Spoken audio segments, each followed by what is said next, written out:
Good morning, congregation. Good morning, everyone. Wow, what a blessed service so far. I'm going to go straight into it. Just get my notes. Thank you, Jesse. Amen. Allow me to greet you. Good morning, congregation. Greetings to the ecclesia, the ekonoia, the called out ones. Greetings to the ones that have placed their faith in the Lord Jesus Christ. Greetings to the church of the firstborn from the dead. Greetings to the church where the spirits of just men are made perfect. Greetings to the redeemed of the Lord. Let the redeemed say so. Greetings to the church whose names are written in heaven. Greetings to the church who through faith subdued kingdoms, wrought righteousness, obtained promises, and stopped the mouths of lions. Greetings to the church whom the world is not worthy of. Greetings to friends and family and to all our online viewers. Be greeted in the name of Jesus Christ. And so for the next few minutes, I'm going to be speaking and trying to bring together what we have been taught over the last few months and weeks. And as most of you know, our theme for 2025, as per our senior pastor, was 5 to 12 equals 5,000. And for those of you that might be hearing this for the first time and not know what this is about, it simply means the 5 is the 5 loaves, and the 2 is the 2 fish, the 12 is the disciples, and the 5,000 is the men that they fed. And this comes from the book of John chapter 6. And from this chapter, our pastor also got 4 pillars for our ministry, which is the acronym ICGS, which was intentional about invitation, committed to community, and the S was for sacrificial in serving. And more recently, our senior pastor called a fast, a consecration fast, from the 1st of May to the 13th of May. And there was 8 specific prayer points and focus points for that prayer, which we are still busy praying in and for. And I'm just going to briefly mention it. It was number 1, personal repentance, corporate repentance, seeking forgiveness, restoration of covenants, healing of relationships and bodies, provision and breakthrough, kingdom operation and divine strategy, and number 8, seeking God's presence and glory. And above all, a cry for a greater manifestation of God's glory, His holy fear, and His undeniable presence. And then Pastor Alfonso, I think about 3 weeks ago, tied in with that word, and he spoke to us about the life after resurrection, dealing with the unbelief of the disciples. And he also reminded us of the 8 I ams, and I'm just going to quickly go through them for time's sake. He spoke about the I am the bread of life, I am the light of the world, I am the door, I am the good shepherd, I am the resurrection and the life, I am the way, the truth, and the life, and I am the true vine. And so my hope today in this next few minutes is to try and tie all these different streams together, the unbelief, the consecration, and also the focus of the 4 pillars. Unbelief, we will focus on the view through King Saul and the disciples, and the consecration as our response, and the 4 pillars as a spiritual lifestyle, which is the fruits of consecration and obedience to the instruction. So allow me to speak to you about the unbelief. I have about 3 points. Unbelief as a heart matter. And so we look at King Saul and his disobedience that was rooted in unbelief.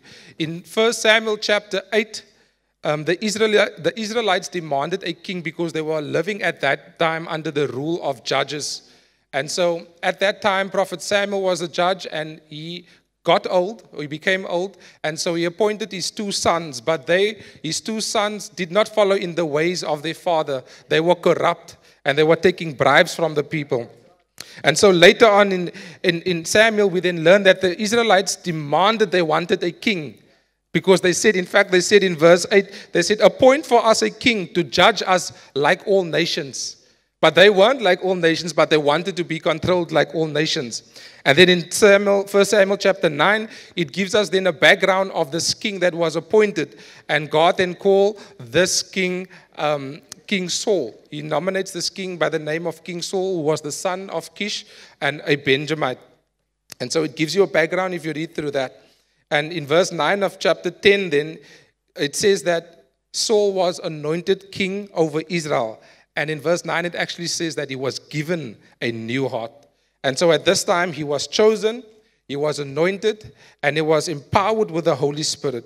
And then he was also instructed to wait for 7 days at Gilgal, because the prophet Samuel told him to wait for 7 days until he will arrive, and then they will do sacrifices. They will have a burnt offering and a peace offering. And so Saul began with a great promise, humility, and God's favor. However, his decline was not instant. It was rooted in subtle, growing unbelief. And so let's read through 1 Samuel 13, where I want to pick it up from verse 5 to 14.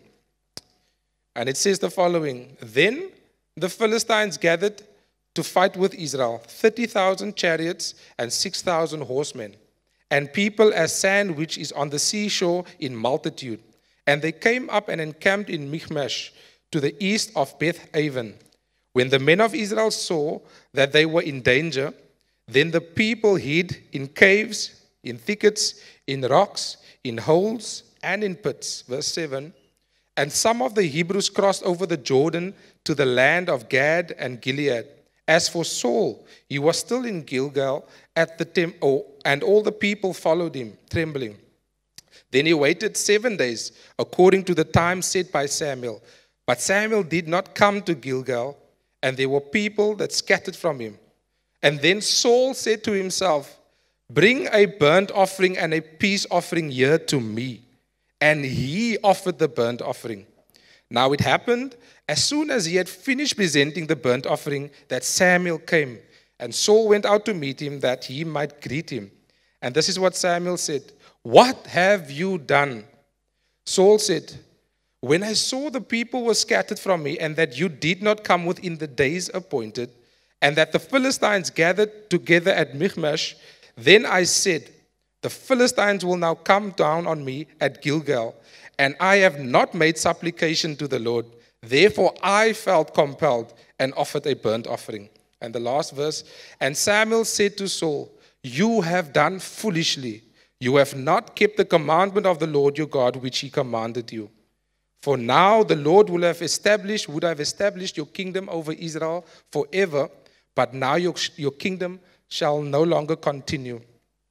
And so what we learn from 1 Samuel chapter 13 is that he's set to fight the Philistines, and the prophet Samuel tells him to wait for 7 days before he proceeds into battle so that they can sacrifice burnt offering and peace offering. And however, Samuel did not arrive within that stipulated time. And then King Saul decides to take matters into his own hands. Isn't that some of us sometimes? You know, if things didn't happen according to what we want, we then decide to take things into our own hands. He saw the people started scattering and he took it into his own hands. And then what he was doing at that time, he allowed his fear to overtake his faith. He allowed his fear and his unbelief to overtake his faith. And then he offers a sacrifice unlawfully. His unbelief disguised as urgency leads to disobedience. And this is, I'll say it again, and at that moment he allowed, King Saul allows, because he wasn't patient, and because he didn't heed to the instruction, he allowed his fear to overtake his faith. That was at Gilgal. Now, Gilgal was the same place where he was crowned. It was the same place where he lost his crown. And so sometimes the same place of your breakthrough is the same thing that will cause you to sin.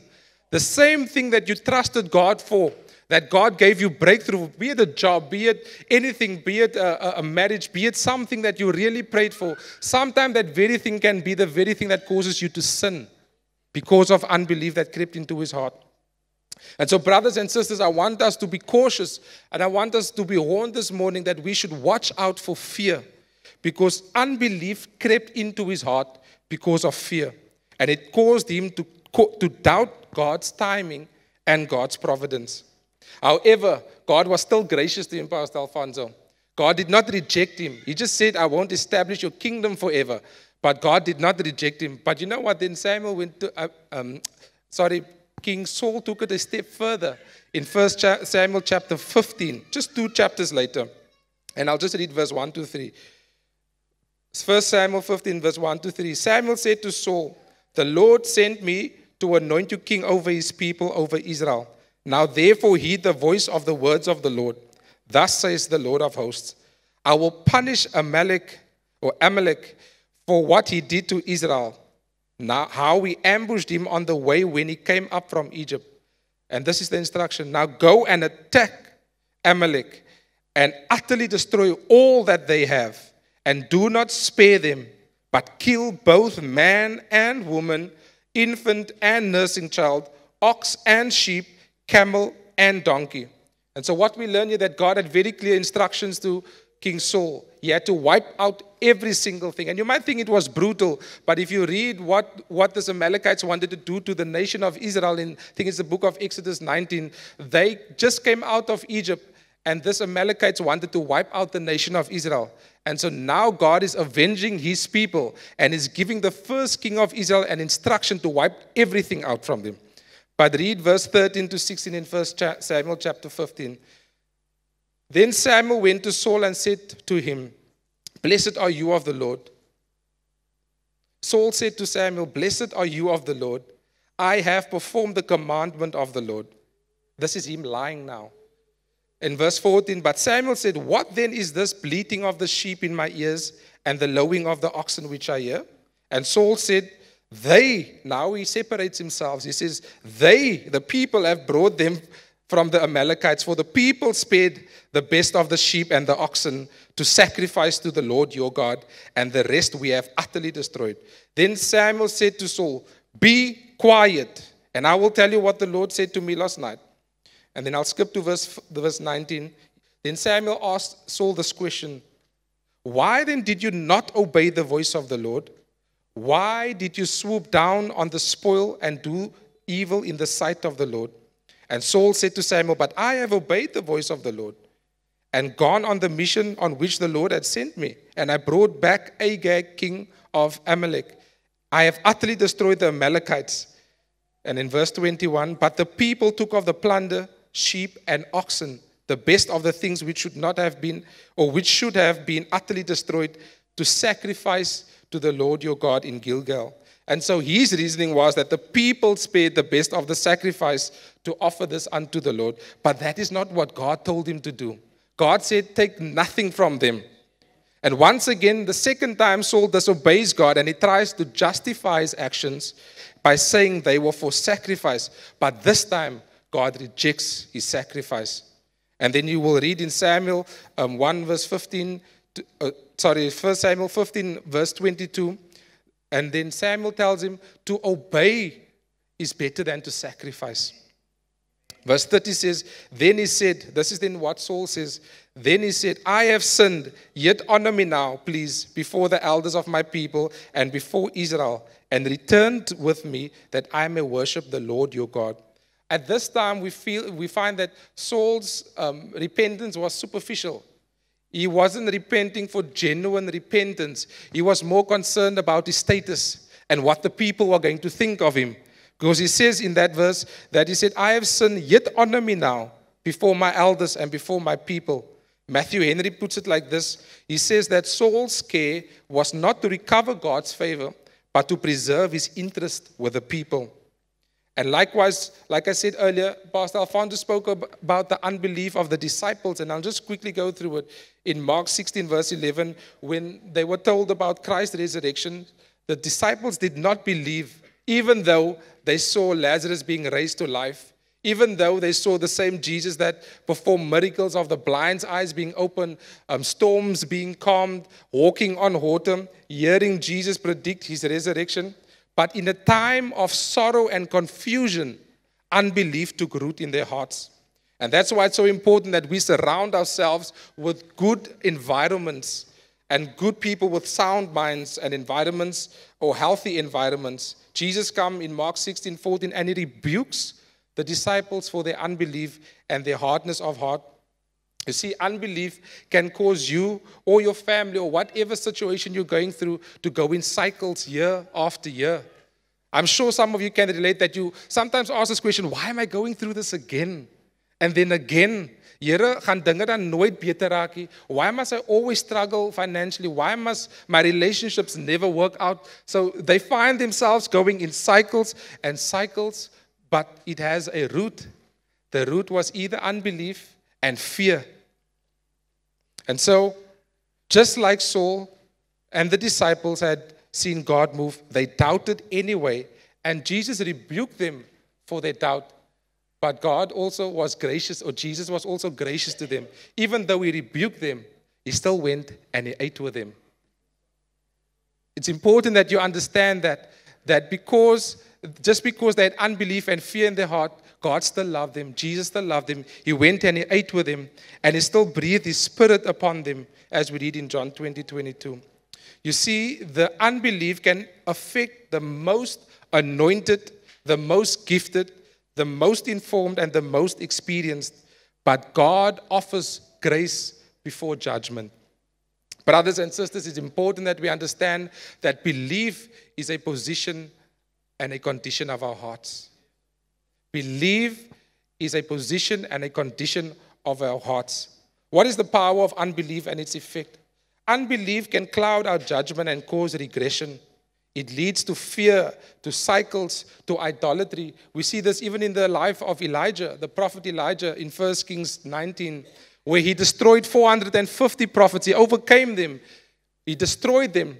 But just because of the words of Jezebel, she said, "So let the gods do to me and more also, if I do not make your life as the life of one of them by tomorrow this time." And then what happened to the prophet Elijah? He just performed the miracle and watched God perform miracles through his life. But because of her words, again, he allowed fear to overtake his faith. And so Elijah allowed the words to overpower the voice and acts of God. And that is what unbelief does. It magnifies the lie over the truth.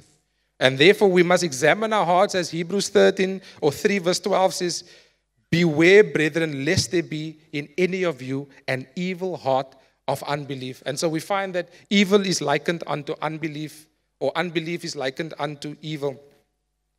And so what is the solution to this? It is consecration. Consecration is the fruit of the redeemed unbelief. To consecrate means to separate ourselves fully and wholly unto God. It isn't self-righteousness. It's a response to grace. Apostle Paul said in 2 Corinthians 6 verse 17, he says, "Therefore come out from among them and be separate, says the Lord. Do not touch what is unclean, and I will receive you." He also says in Romans 12 verse 1, and I think Pastor Donovan shared this with us as well. He said, "I beseech you, therefore, brethren, by the mercies of God, that you present your bodies a living sacrifice, holy, acceptable to God, which is your reasonable sacrifice." But yet, even after today, Pastor Alfonso, people will hear the word. They will hear what God has been saying through our pastor. They will hear the instruction. We all will hear the same word. But yet, people will still fear. People will still allow unbelief to creep into their hearts. Because hulle sê mos, is te lekker daar buite. So they don't want to wholly consecrate themselves. They adapt to the systems of life, instead of letting the systems of life turn around and replicate what they believe and what we believe. And so consecration is not possible without faith. We consecrate not because we are strong, but because of his mercy and his grace. Jesus didn't cast away the disciples after their unbelief. He restored them. Saul, however, failed to repent deeply, and he lost everything. And therefore, grace is for an unbelieving heart. It came for an unbelieving heart. Just like the Father said in Mark 9, verse 23, where Jesus came and he said to the father of this little boy, he said, "If you can believe, all things are possible to him who believes." And immediately the father of the child cried and said with tears, Lord, I believe. Help me in my unbelief." What we learn here is that the father's cry for his son's deliverance, and the father's cry led to the son's healing and his deliverance. Likewise, our honesty before God will open the door to his mercy. And so I'll just read a few scriptures. Hebrews 3, verse 12, verse 21. It says, "Beware, brethren, lest there be in any of you an evil heart of unbelief, departing from the living God." Apostle Paul said in 1 Corinthians 15, verse 10, he said, "But by the grace of God, I am what I am. His grace to me was not in vain. In Afrikaans sê dit so mooi, ek is wat ek is. And so grace turned the biggest unbeliever into the greatest apostle. Grace can turn the biggest unbeliever into the greatest apostle. I'll say that again so that you can hear it. Grace turned the biggest unbeliever into the greatest apostle. And so, how does all of these tie in with the 4 pillars? Intentional about invitation. You see, consecrated hearts invites others to the bread of life. Invites you and I to the bread of life. Because Jesus said, I am the bread of life. Committed to community. Community is where consecration is tested and matured. Number 3, generous in giving. Even in small offerings in the hands of God, it becomes miraculous. And sacrificial in serving. Service is the natural outcome of consecration. And Jesus modeled consecrated service. And so we must too. And so what is my message to you here this morning? It's a call to respond to the call of God. You see, at times there is a soul in each and every one of us. At times there is a disciple in any one of us that doubts. But then there's also grace. And grace not only forgives, but it calls us to consecrated living. Hebrews 4 verse 7 says, today, if you hear his voice, do not harden your hearts. Let us respond like the Father in Mark 9 that says, help me in my unbelief. Let us respond like the Apostle Paul that said, I present my body as a living sacrifice. Let us not go back home and hear the word and still continue to do the same thing over and over, because you see, you will go in that cycle again and again and again. The consecration was to deliver us, because our pastor said God wants to bring our families into a wealthy place. And so the instruction was clear, just like the instruction was clear to King Saul, but he chose not to obey the Lord. Will you be like Saul? Will you be like the disciples?